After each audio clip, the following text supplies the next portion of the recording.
안녕하세요. 낙성대에 있는 요양보호사 교육원 조교수입니다. 요양보호사 시험 대비 35회 기출문제 풀이를 준비했습니다. 35회 기출문제를 풀면서 내용 설명도 해드립니다.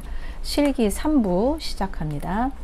66번 문제입니다. 밤에 숙면할 수 있도록 낮에 졸고 있는 치매 대상자를 돕는 방법으로 옳은 것은 1번 실내를 어둡게 한다.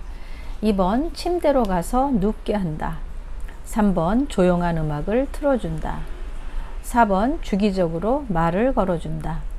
5번 어깨를 흔들며 큰 소리로 깨운다. 정답은요? 4번이죠. 주기적으로 말을 걸어준다. 조금 더 살펴보면 산책과 같은 야외 활동을 통해서 신선한 공기를 접하고 운동하도록 하는 게 바로 숙면을 취하는 방법이고, 소음을 없애고 적정한 실내 온도를 유지해야 되겠죠. 또 오후와 저녁에는 술과 같은 음료를 주지 않습니다. 잠에서 깨서 외출하려고 하면 요양보호사도 함께 동행한다. 이게 바로 치매 대상자의 잠과 관련된 이야기라고 보겠습니다. 67번입니다. 집안에서 배회하는 치매 대상자를 돕는 방법으로 옳은 것은 1번 방을 바꾸어 준다. 2번 창문을 열어 환기한다. 3번 집안 조명을 어둡게 한다. 4번 텔레비전을 크게 켜놓는다. 5번 자녀와의 추억에 대해 이야기한다. 정답은요? 5번이죠. 자녀와의 추억에 대해 이야기한다. 배회하는 대상자 돕는 방법 더 살펴보겠습니다. 안전한 주변 환경을 조성하고 신체적 욕구를 우선 해결해 줘야 되겠고요. 단순한 일자리를 주고 필요하다면 배회 코스를 만들어 줘야 되겠죠. 텔레비전은 너무 크게 틀어놓지 않습니다. 왜냐하면 너무 크게 켜놓는다면 포위되었다고 느낄 수 있어서 불안해서 또 나가려 할 수 있겠고요. 또 고향과 가족에 대한 대화를 나누어서 관심을 다른 곳으로 돌린다라는 얘기가 있기 때문에 바로 5번 자녀와의 추억에 대해 이야기한다라는 것입니다. 67번의 답은 5번 자녀와의 추억에 대해 이야기한다가 답입니다. 68번 문제입니다. 망상이 있는 치매 대상자가 다음과 같이 말할 때 대처하는 방법은, 치매 대상자가 내 몸에 농약을 넣어서 죽을까봐 안 먹어 라고 말할 때 요양보호사는 어떻게 대답을 해야 되느냐. 1번 누가 넣었다고 생각하세요? 2번 그럼 지금 경찰에 신고할게요. 3번 안 넣었으니까 안심하고 드세요. 4번 왜 농약을 넣었다고 생각하세요? 5번 제가 먼저 먹어볼게요. 같이 드세요. 답은요?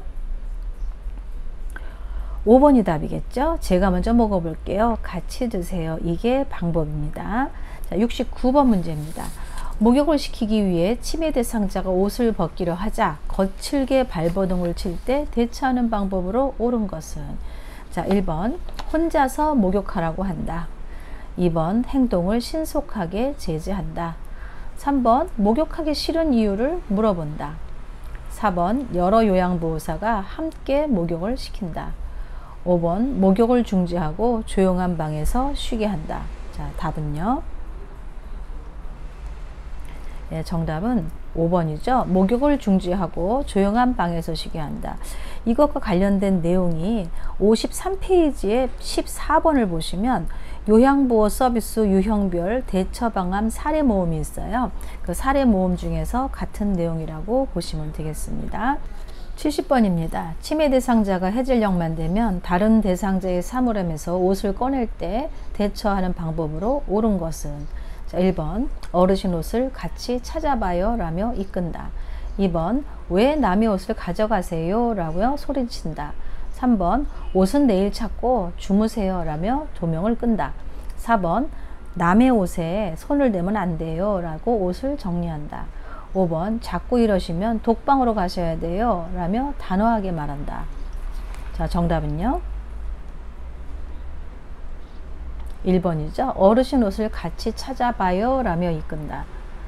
우리 해질녘이 되면 하는 석양증후군의 이상행동에 대한 대처 방법인데, 이때는 충분한 시간을 갖고 함께 있어주면서 대처하는 거거든요. 그래서 함께 찾아보세요 하면서 1번이 답이 되겠습니다. 71번 치매 대상자가 성교를 노출하고 있을 때 대처하는 방법 옳은 거. 1번 추운데 왜 옷을 벗으세요? 2번 이러시면 참 당황스러워요. 3번 바지가 불편하신가 봐요. 4번 어린아이처럼 행동하지 마세요. 5번 지금 저에게 성희롱 하시는 거예요. 자, 뭐가 답일까요? 정답은 3번이죠. 바지가 불편하신가 봐요. 옷이 불편하더라도 옷이 너무 꼭 끼거나 불편하면 사타구니가 간지러워서 또 목욕탕에 가고 싶을 때 바지를 벗을 수도 있기 때문에 이럴 때는 어디가 불편하신지 먼저 생각을 해 보셔야 됩니다. 요거는 465페이지에 참고란에 나와 있는 내용입니다. 72번입니다. 대상자와 비언어적 의사소통을 하는 방법으로 옳은 것은 1번 팔짱을 끼고 앉는다. 2번 손가락으로 지적한다. 3번 시선을 한 곳에 고정한다. 4번 대화 중간에 긴 침묵을 갖는다. 5번 대상자를 향해 몸을 약간 기울인다. 답을 찾아보세요. 정답은 5번입니다. 대상자를 향해 몸을 약간 기울인다인데, 자, 비언어적 의사소통의 내용으로는 뭐가 있을까요? 얼굴 표정이나 자세나 눈 맞춤, 어조 등이 있는데요. 여기 보기에 1번 팔짱을 끼고 앉는다와 2번 손가락으로 지적하는 거는 바람직하지 않은 행위에 해당하겠고, 3번은 눈 맞춤에 관한 내용인데, 눈 맞춤은 대상자의 눈높이나 적절한 시선이 약간씩 움직여줘야지 이게 한 곳에 고정되는 것도 굉장히 부담스러운 비언어적 의사소통이라 바람직하지 않고요. 자, 대화를 하는 방법은 크지 않은 목소리, 분명한 발음, 온화한 목소리, 대상자의 느낌이나 정서에 반응하는 어조라든가 적절한 말 속도가 제대로 된 대화인데 너무 긴 침묵을 가지면 대화에 또 단절이 되겠죠. 바람직하지 않습니다. 그러면 자세는 어떤 자세가 좋으냐? 여기 5번처럼 대상자를 향해 몸을 약간 기울인다라는 거는 관심을 보이는 편안한 자세라고 할 수 있기 때문에 이것이 답입니다. 73번입니다. 다음 상황에서 나아 전달법을 적용한 반응으로 옳은 것은, 자, 요양보호사가 어르신 요즘 계속 누워만 계시니 오늘은 저와 산책하러 가요 라고 말했을 때 대상자께서 누워서 텔레비전을 보다가 나가기 귀찮아 그냥 누워 있을래 라고 했을 때 요양보호사의 나아 전달법이에요. 자, 첫 번째, 네 그러면 다음에 나가요. 2번 이렇게만 누워 계시니 큰일 나요. 3번 무슨 일 있으세요? 많이 우울하세요? 4번 누워만 계시니 근력이 떨어질까봐 걱정돼요. 5번 저도 오늘 같은 날 그냥 누워있고 싶네요. 다 답을 찾아보세요. 정답은 4번이죠. 누워만 계시니 근력이 떨어질까봐 걱정돼요. 자, 우리 나전달법의 시험에 아주 항상 나오는 내용인데, 나전달법의 개념은 상대방을 비난하지 않고 상대방의 행동이 나에게 미친 영향에 대해 초점을 맞추어서 이야기하는 방법으로 먼저 현상을 이야기하고 거기에 내 느낌을 표현하는 거예요. 그러면 1번부터 보시면 네 그러면 다음에 나가요. 누가 다음에 나간다는 거예요? 어르신이 하니까는 나 전달법이 아니라 너 전달법이죠. 두 번째도 이렇게 누워만 계시면 누가 큰일 나요? 어르신 큰일 나요 이 말이죠. 그래서 틀렸고, 세 번째는 무슨 일 있으세요? 많이 우울하세요? 누구에 대한 이야기예요? 어르신이죠. 있는 현상이 없어요. 근데 4번을 보시면 누워만 계시니 있는 현상이죠. 그래서 저는 어르신이 근력이 떨어질까봐 걱정돼요 하기 때문에 4번이 나 전달법이에요. 그래서 73번의 답은 4번 누워만 계시니 근력이 떨어질까봐 걱정돼요. 나 전달법 은근히들 어려워하십니다. 잘 생각해 보세요. 그 다음에 74번 청각 능력이 저하된 대상자와 의사소통을 하는 방법으로 옳은 것은, 자, 첫 번째 고음의 큰 소리로 말한다. 자, 2번 빠른 소리로 반복하여 말한다. 3번 친근하게 느끼도록 반말로 말한다. 4번 대상자의 귀에 대고 속삭이듯 말한다.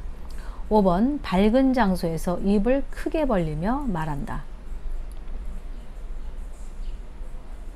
정답은요? 5번이죠. 밝은 장소에서 입을 크게 벌리며 말한다는데, 자, 청각 기능이 떨어져 있으니까는 고음의 큰 소리보다는 저음의 소리로 해야 되고, 빠르게 말을 하면은 잘 못 알아듣겠죠. 반말을 하나요? 반말하지 않죠. 자, 어떻게 청각 기능은 눈을 보고 정면에서 얘기를 해야 되고, 어깨를 다독거리나 눈짓으로 먼저 신호를 보내주면서 몸짓, 얼굴 표정으로 의미를 전달하고 이해할 때까지 되풀이해서 얘기를 하고, 이해했는지를 확인해야 되겠죠. 어떻게 말해요? 천천히 차분하게. 또 한 가지는 보청기를 만약에 꼈을 때는 입력은 크게, 출력은 낮게 이렇게 되겠죠. 그래서 74번의 답은 5번 밝은 장소에서 입을 크게 벌리며 말한다가 답입니다. 75번 문제입니다. 시각장애 대상자와 의사소통하는 방법으로 옳은 것은 1번 요양보호사를 중심으로 방향을 설명한다. 2번 촉각을 이용해서 사물에 대한 정보를 전달한다. 3번 대상자를 만나면 말보다 신체 접촉을 먼저 한다. 4번 이쪽 저쪽 등의 지시대명사를 사용해서 대화한다. 5번 대상자와 마주보고 눈짓으로 신호를 주며 대화한다. 자, 정답을 찾아보세요.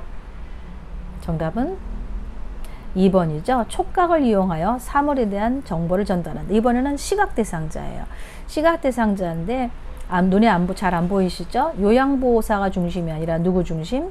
대상자를 중심으로 방향을 이야기해야 되겠고, 대상자를 만나면 말보다 신체 접촉을 먼저 하면 놀래요. 그래서 먼저 신체 접촉하기 전에 말을 걸어서 저 요양보호사 누구누구입니다 하고서 마음의 준비가 된 다음에 신체 접촉을 해야 돼서 이게 틀렸고요.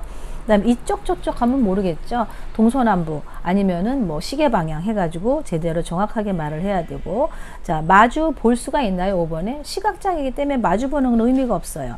그래서 이렇게 정답은 촉각을 이용해서 사물에 대한 정보 전달한다. 이게 시각장애 대상자 의사소통 방법으로 정답이 되겠습니다. 76번입니다. 진압력 장애가 있는 대상자의 의사소통하는 방법. 자, 첫 번째 주의사항에 대해 자세히 설명한다. 2번 대상자의 미래 계획을 함께 세운다. 3번 대중매체에 나오는 신조어를 사용한다.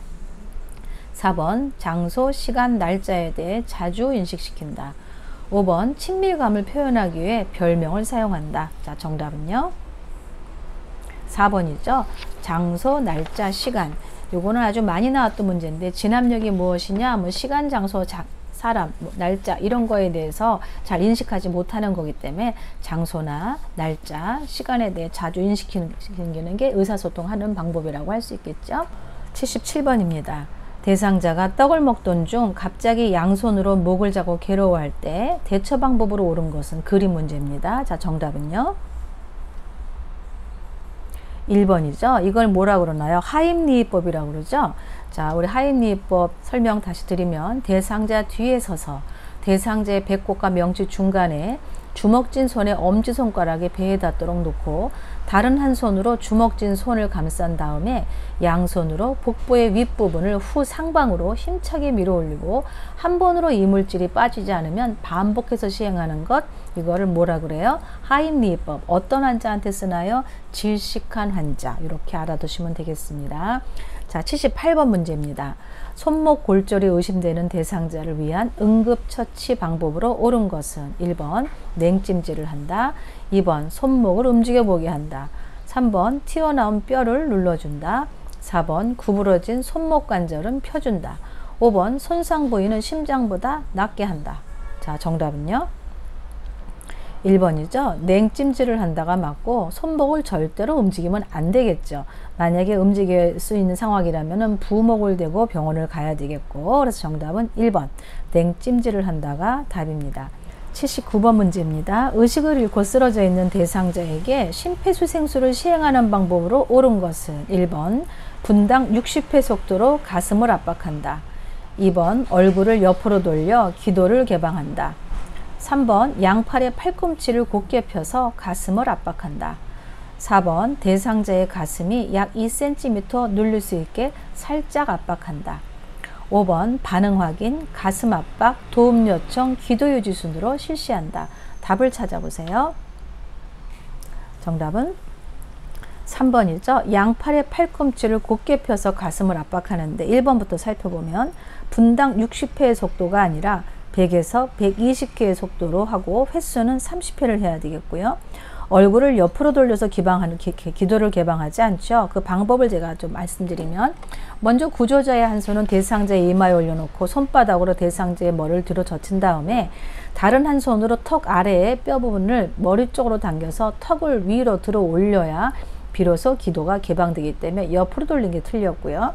3번은 맞죠. 양팔에 팔꿈치를 곧게 펴서 가슴을 하고 가슴 압박을 하고 4번은 대상자의 가슴이 몇 센티미터? 5cm 정도 눌릴 수 있게 압박을 해야 되겠고 자 5번의 순서를 보면 반응 확인, 가슴 압박, 도움 요청, 기도 유지 뭐가 틀렸나요? 제일 먼저 반응 확인을 하고 그 다음에 도움 요청을 하고 가슴 압박을 하고 기도 유지하고 마지막으로 인공호흡 실시 이렇게 되는 거죠. 그래서 정답은 3번 양팔에 팔꿈치를 곧게 펴서 체중을 실어서 가슴 압박하는 거 3번이 답입니다.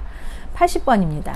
대상자에게 심폐소생술을 할 때 자동 심장 충격기를 사용하는 방법으로 옳은 것은 1번 왼쪽 빗장뼈 밑과 오른쪽 중간 겨드랑이 선에 패드를 붙인다.